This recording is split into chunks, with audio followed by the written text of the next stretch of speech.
सायालोक one के घने जंगलों के बीच से गुजरते हुए गाड़ी में सवार सभी लोग बहुत उत्साहित थे। बच्चों के मन में मेले की रंगीन यादें बसने लगी थीं। अचानक आसमान काले बादलों से घिर गया और मूसलाधार बारिश होने लगी। वाह, कुछ ऐसा होने वाला है जिसकी शायद किसी ने कल्पना भी नहीं की थी। मम्मी, देखो मेला आ गया। वाह, बड़ा मजा आएगा।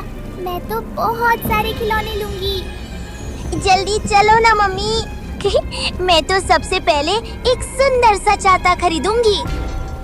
हाँ, ये बारिश तो आज कहर ढा रही है। हम सारे भीग रहे हैं। अब छाता होगा तो बारिश से कुछ तो बचाव होगा। जैसे ही गाड़ी मेले के मैदान में रुकी, सबका उत्साह सन्नाटे में बदल गया। वहां का नजारा देखकर सबके होश उड़ गए। पूरा मेला सजा धजा था, पर वहां की हवा में कुछ भारीपन था। ये कैसा मेला है? यहाँ तो कोई नहीं है, ना कोई इंसान, ना भीड़ और ना कोई शोर। दुकानें सजी हैं, पर दुकानदार गायब हैं। कहीं हम गलत जगह तो नहीं आ गए हैं? विश्वनाथ काका, ये सब क्या है? और ये देखो, इन दुकानों पर कितनी अजीब अजीब सी चीजें रखी है। इंसानी खोपड़ी और ये पुराने जमाने के मोमबत्ती रखने के खर्चे। हाँ, ये सब देखकर ऐसा लग रहा है जैसे हम किसी दूसरी दुनिया में आ गए हैं। चारों ओर लालटेनें जल रही थीं, लेकिन उनका प्रकाश पीला और डरावना था। सन्नाटा इतना गहरा था कि अपनी ही सांसों की आवाज सुनाई दे रही। मुझे तो यहाँ बहुत डर लग रहा है। वैसे तो यहाँ कोई नहीं दिख रहा काका, लेकिन मुझे किसी के होने का एहसास हो रहा है। ऐसा लग रहा है जैसे कोई हमें कोनों से घूर रहा है। पर यहाँ कोई दिखाई क्यों नहीं दे रहा है काका? बेटा, यहाँ सब हैं। यहाँ दुकानदार भी हैं और लोगों की भीड़ भी है। बस हम उन्हें देख नहीं पा रहे हैं, क्योंकि ये एक भूतों का मेला है। हम उन्हें नहीं देख सकते, पर वे हमें देख रहे हैं। हम एक छलावे में फंस चुके हैं। विश्वनाथ काका की बात सुनकर सबके रोंगटे खड़े हो गए। उन्होंने तुरंत वापस लौटने का फैसला किया, लेकिन तभी कुछ ऐसा हुआ जिसने उनके कदम रोक दिए। चलो, चुपचाप यहाँ से गाड़ी की तरफ चलो। जल्दी करो। वो क्या था? अभी अभी कोई काला साया यहाँ से भागा। सब रुक जाओ।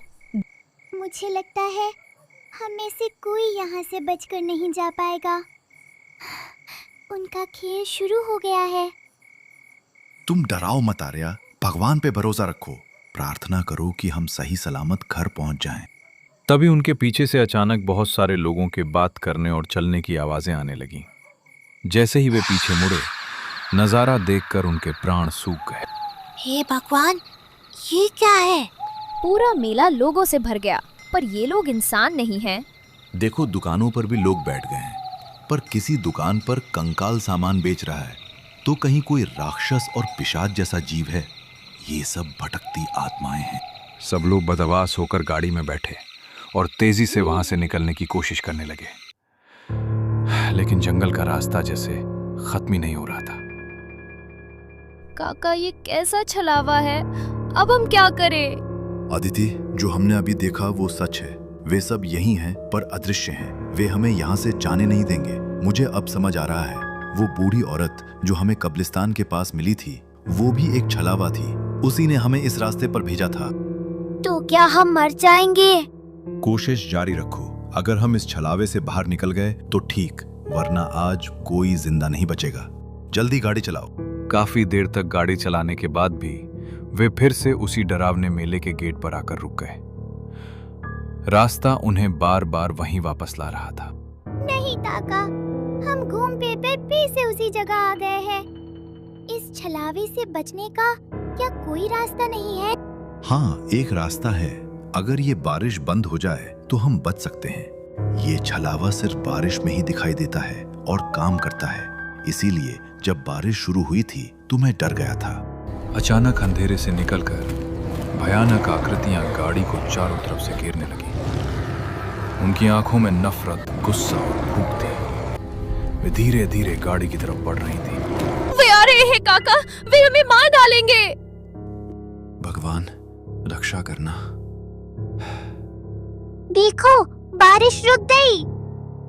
बारिश के बंद होते ही वे सभी डरावनी आकृतियां और वो भूतिया मेला धुएं की तरह गायब हो गए। सबने चैन की सांस ली और अदिति ने गाड़ी की रफ्तार बढ़ा दी। हे भगवान, शुक्र है तेरा, आज तक इस बरसाती छलावे से कोई नहीं बच पाया। ईश्वर की बड़ी कृपा है हम पर। इससे पहले कि दोबारा बारिश शुरू हो जाए, हमें इस जंगल से निकलना होगा। काका, बस आज यहाँ से निकल जाएं। मैं कान पकड़ती हूँ। चंद्रपुर के इस भूतिया मेले में फिर कभी नहीं आऊंगी।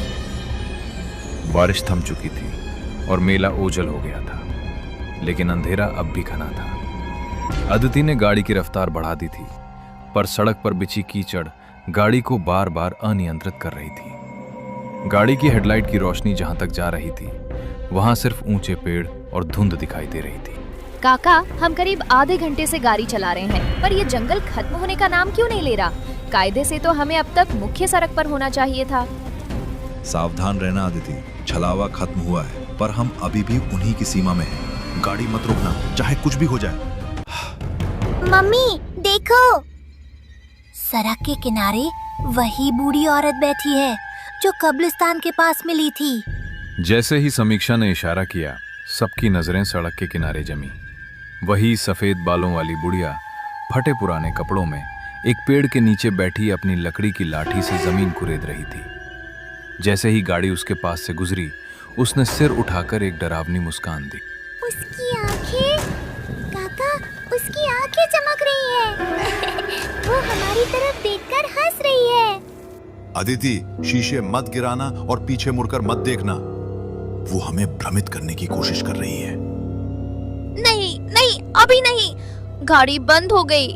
गाड़ी के रुकते ही चारों तरफ एक गहरा सन्नाटा पसर गया। हेडलाइट्स की रोशनी भी मध्यम पड़ने लगी।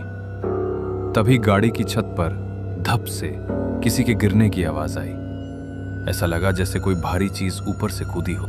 ऊपर कोई है। मम्मी, कोई छत पर चढ़ रहा है।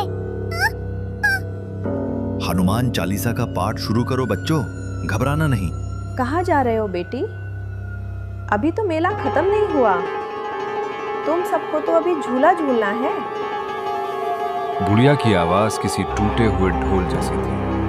अदिति ने बार बार चाबी घुमाई, पर इंजन स्टार्ट नहीं हो रहा था। विश्वनाथ काका ने अपनी जेब से एक छोटी सी पुड़िया निकाली, जिसमें पवित्र भस्म थी। अदिति, जैसे ही मैं खिड़की का थोड़ा सा शीशा नीचे करूं, तुम तुरंत चाबी घुमाना, डरो मत। काका, वो अंदर आ जाएगी। भरोसा रखो। जैसे ही भस्म उस आकृति पर पड़ी, एक भयानक चीख सुनाई दी और वो साया धुएं में बदल गया। उसी पल गाड़ी का इंजन गर्जना के साथ स्टार्ट हो गया। अदिति ने बिना सोचे पेडल दबाया और गाड़ी हवा से बातें करने लगी।